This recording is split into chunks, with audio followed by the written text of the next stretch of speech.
From the onset, Honorable Speaker, the minority supports the motion on removal from office by impeachment of Honorable Rigathi Gachagua because, Mr. Speaker, he is unfit to hold office in Kenya, and yesterday it was clear to all Kenyans to see for themselves the danger this country is in, Mr. Speaker. Mr. Speaker, the impeachment of the Deputy President is not merely a procedural step. Rather, it's a reflection of our commitment to accountability and the rule of law in this country, Mr. Speaker. Honorable Speaker, the integrity of government and the stability of our nation is at stake, Mr. Speaker, as we speak this afternoon in this House, this evening, Mr. Speaker. Honorable Speaker, national security is at stake. Honorable Speaker, the economy is at stake. Honorable Speaker, the DP, since he assumed office, we have witnessed nothing but abuse of power, discrimination against communities, insubordination, disregard for the two levels of government, corruption, bullying, and many other actions that undermine the rule of law, Mr. Speaker, as well as actions that are unethical, illegal, and that severely breach public trust as contained in the motion by Honorable Wenge Mutuse, Mr. Speaker. Honorable Speaker, in supporting the removal of the Deputy President from office, we are rejecting the invitation by Honorable Rigathi Gachagua to accept tribal bigotry, Mr. Speaker, skewed resource allocation, and the exploitation and domination of minorities as fait accompli in Kenya, Mr. Speaker. Mr. Speaker, before I move forward, or before I go on with what I wanted to say on the motion, Mr. Speaker, I would like to take this chance first to respond to some of the issues that he has raised in the House a few minutes ago, or his responses, Mr. Speaker. In the first place, his responses came very late in the day to the House, Mr. Speaker.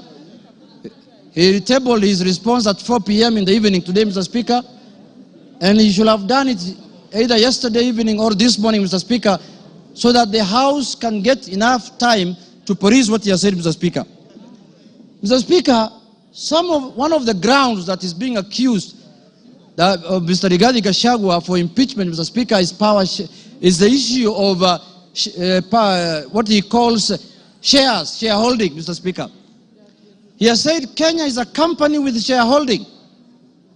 But in his response, he comes here and tells the House that he did not mean that. What he meant is that he was talking about political parties, Mr. Speaker, and listed the political parties that have formed coalitions within Kenya Kwanza, Mr. Speaker, including Ford Kenya, ANC, PA, and all other parties that have formed what is called the Kenya Kwanza coalition, Mr. Speaker.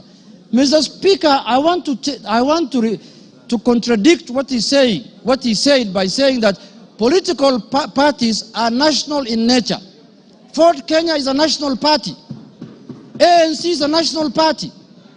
All the political parties that formed a coalition with Kenya Kwanza are political parties that are of national, Mr. Speaker. Mr. Speaker, in this country, under the Constitution, you are not allowed to form a tribal party. You are not allowed to form a religious political party, Mr. Speaker. You are not allowed to form a Mulima political party, Mr. Speaker. That is very clear in the Constitution, Mr. Speaker. And if the Deputy President is not aware of that, I can read out for him, Mr. Speaker. Under Article, Mr. Speaker, 91, every political party shall have a national character as prescribed by an Act of Parliament, have democratically elected governing body, Mr. Speaker. And it also says in Part 2, a political party shall not be founded on a religious, linguistic, racial, ethnic, gender, or regional basis, Mr. Speaker, or seek to engage in advocacy of hatred, like what he does sometimes, on any such basis, Mr. Speaker. Mr. Speaker, you cannot equate political parties to what the Deputy President has been propagating for the last 2 years in this country, Mr. Speaker. The Deputy President has told Kenyans in no uncertain terms that Kenya is a shareholding company. Order, honorable members. And if you do not vote, for Kenya Kwanza, you do not have any shares, Mr. Speaker. Order, Yegon, and your team. Ngong. Mr. Speaker, members now are excited because they are not happy with the response the Deputy President has given them. Now they want to vote and go home. I know what they are doing. I know, but let's prosecute the matter. We have to respond to the issues he has brought to the House, Mr. Speaker. Mr. Speaker, political parties are not equal to regional and ethnic, conglomerations that the Deputy President has been advocating for the last 2 years, Mr. Speaker. Mr. Speaker, I want to give him a good example like ODM. ODM has sent the other day 6 experts under the broad-based government, Mr. Speaker. 6 experts. Where are those experts coming from? One is from the coast. Beatrice, the school is from Turkana. Oparanya is from Western. The Attorney General is from Kisumu. Mr. Speaker, when he's talking about 30% of Ford Kenya and 30% of ANC, he thinks those positions were given to lawyers as a community, Mr. Speaker. When Ford Kenya is a national party, those positions belong to members of Ford Kenya who are in Mombasa, who are in Migori, who are in Kakamega, who are in Bungoma, who are in Eldoret. Ford Kenya has membership in all the country, has membership, Mr. Speaker. So, Mr. Speaker, that ground is not, he cannot controvert that ground by saying that he was talking about the power sharing within Kenya Kwanza. No, he was talking about ethnic groups, Mr. Speaker. He said this government was formed by 2 ethnic groups, and that's how they are going to share power, Mr. Speaker. So that ground stands, Mr. Speaker, and that ground is impeachable, Mr. Speaker, on the Deputy President. The other issue, Mr. Speaker, I want to respond to that he has raised here, Mr. Speaker, is the issue of national security. He said that the NSIS, Mr. Speaker, can be called out whenever they are out of order, Mr. Speaker.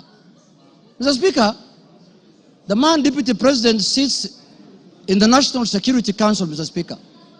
He doesn't need to call out any government organ in the streets, Mr. Speaker, like the people who do their things in the streets, Mr. Speaker. He's a man who sits in every governance organ of this country, Mr. Speaker. All organs of government, all governing organs are also oversighted by committee of this House, Mr. Speaker.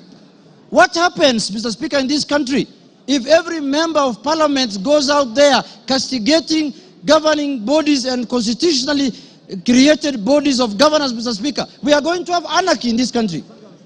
Mr. Speaker, I am not convinced that he has answered in any way that question as to why he was castigating bodies like the NSIS and the police out there when he's the Deputy President of the Republic of Kenya. On that ground, Mr. Speaker, I feel he's impeachable on that, Mr. Speaker. He has not given us any sufficient answer to that question, Mr. Speaker. Mr. Speaker, the issue of Justice Maina. He said that he was not attacking her because of the judgment she rendered against him, Mr. Speaker. And he said that he had filed a petition with the Judicial Service Commission, Mr. Speaker. He who wants equity must come with clean hands. You cannot castigate a judge in the rallies, in burials, and then you want JSC to listen to you. You can't have both ways. If he wanted JSC to deal with that matter, if he was unhappy with the way the judge has handled his case, Mr. Speaker, he should not have castigated her in a burial, Mr. Speaker. He should not have talked about her in a very demeaning manner, Mr. Speaker. He should have kept his cool and filed his petition with the Judicial Service Commission, Mr. Speaker.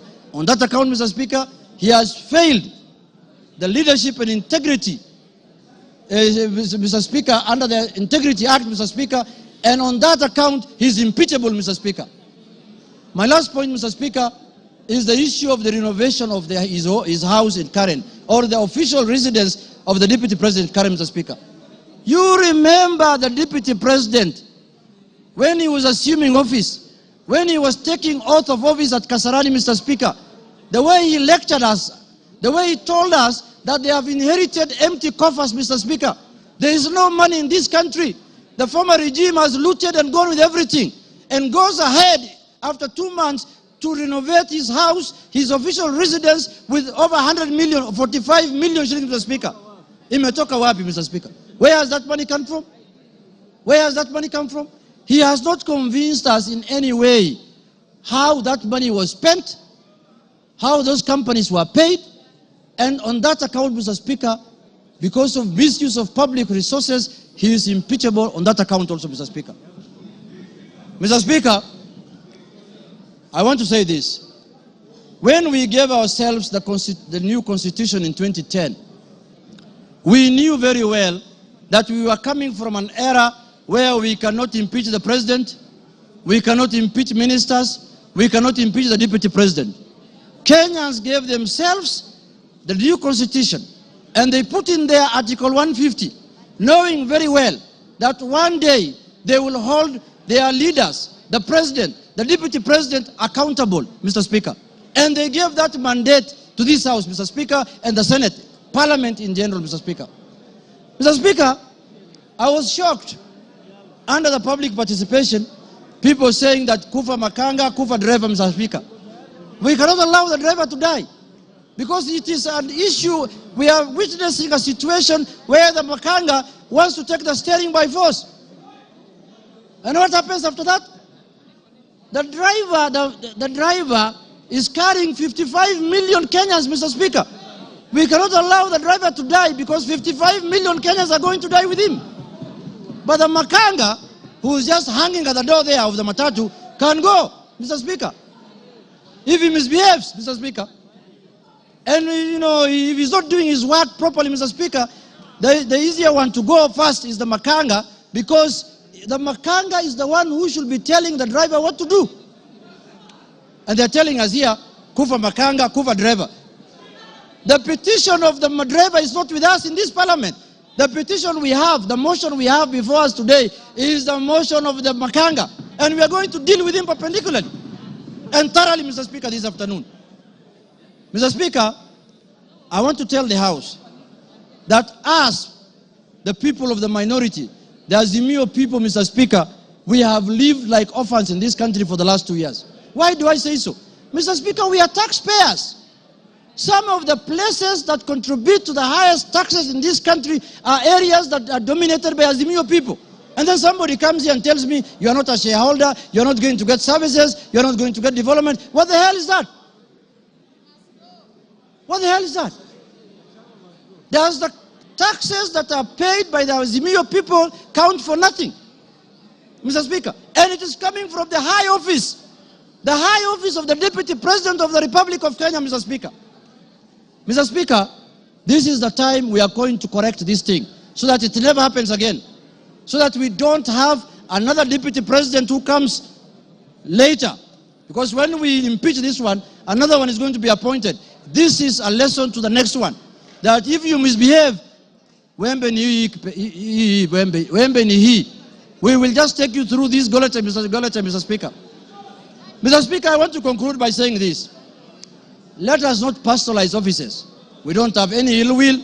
We don't have any bad faith. We don't have anything that we are holding against the persona of Geoffrey Rigathi Gachagua, Mr. Speaker. We are dealing with the office of the Deputy President currently occupied by one Geoffrey Rigathi Gachagua, Mr. Speaker. The office holder. And let us not personalize.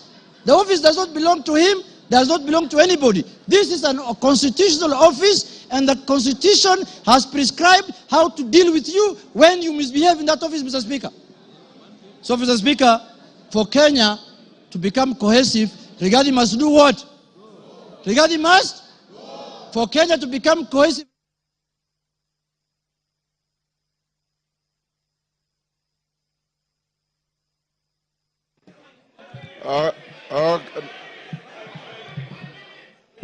Okay, give him 1 minute. Mr. Speaker. Give him 1 minute. Mr. Speaker, I was telling members, for Kenya to unite, Rigathi must. For Kenya to prosper, Rigathi must. For Kenya to have unity, Rigathi must. For shareholding to end in Kenya, Rigathi must. For us to have a peaceful country, Rigathi must. Thank you very much. That is the mood, and that is what we are going to do. Thank you, Kimani Ichung'wah.